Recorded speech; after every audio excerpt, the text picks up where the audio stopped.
stakeholders we have, I think we can come up with something that would find a solution to let these people know that we're not sleeping.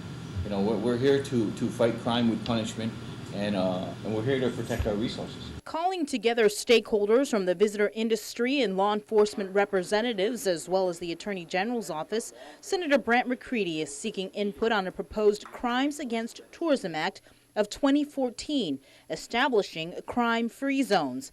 Attorney Tom Fisher. The idea here is to create a zone in which essentially if you commit a crime, certain crimes, not all, but a zone in which if you commit a certain type of crime, that the court will have the authority to enhance the punishment. Officials all agree that tourists who are victimized often don't choose to return back to the island to testify against their perpetrators.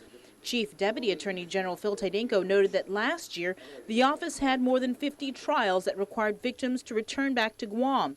Tydenko explained that with the upcoming trial of Chad DeSoto, who is charged with the murder of 3 tourists and attacking and injuring 11 others, the office will need to bring back an estimated 20 victims to testify.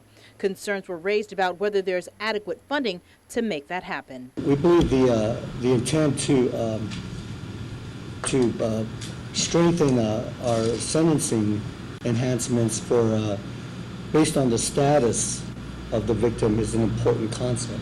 It's not new. The AG's office is not in support of crime zones, saying it could become a public relations nightmare if tourists hear Tumon referred to as a crime zone.